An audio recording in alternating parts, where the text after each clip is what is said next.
మనం జూపాడు బంగ్లా దేవాలయం దగ్గరకు వచ్చాము. సంగమేశ్వరం కూడవల్లి నీటి ముప్పుకు గురైన దేవాలయము 1984 సంవత్సరము సప్తనదుల సంగమం నుండి ఈ దేవాలయాల సమూహాన్ని నీటి ముప్పుకు గురైన తర్వాత తిరిగి పునర్నిర్మించేందుకు జూపాడు బంగ్లా పక్కన నిర్మించడం జరిగింది.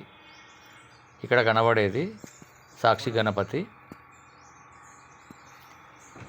శ్రీ సంగమేశ్వర దేవాలయం దగ్గర ఉన్న గ్రూప్ ఆఫ్ టెంపుల్స్లో కొన్ని దేవాలయాలు రూపాల సంగమేశ్వర స్వామి అని జగన్నాథ గట్టుకు తరలించడం జరిగింది.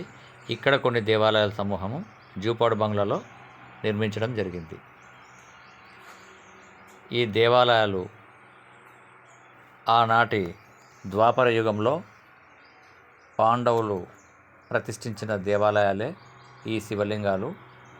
ఈ దేవాలయాల సమూహము నీటి ముంపుకు గురైన తర్వాత సంగమేశ్వరం నుండి జూపాడు బంగ్లా సమీపంలో నిర్మించడం జరిగింది.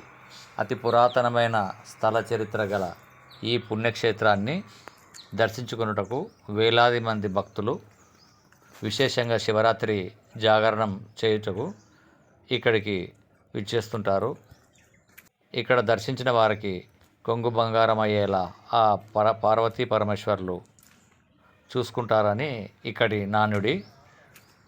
ఈ పురాతనమైన దేవాలయాలను చూసుకునేందుకు ఇక్కడ ఇద్దరు సాధువులు ఇక్కడే నివసిస్తూ ఉంటారు. ప్రతిరోజు పూజలు అందుకుంటున్న ఈ మహాదేవుణ్ణి చూస్తారు. ఇప్పుడు వెనక ఒక బ్రహ్మదేవుని విగ్రహం కూడా కలదు. శివుని విగ్రహం వెనుక క్లియర్గా చూడండి. శివలింగం వెనక బ్రహ్మదేవుని రూపం కూడా కనిపిస్తుంది, విగ్రహ రూపం.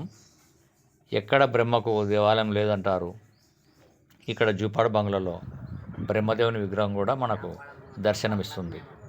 ఈ దేవాలయాలను దర్శించడానికి నందికొట్కూరు నుండి 15 కిలోమీటర్ల సమీపంలో ఈ జూపాడు బంగ్లా అనే విలేజ్ ఉంటుంది.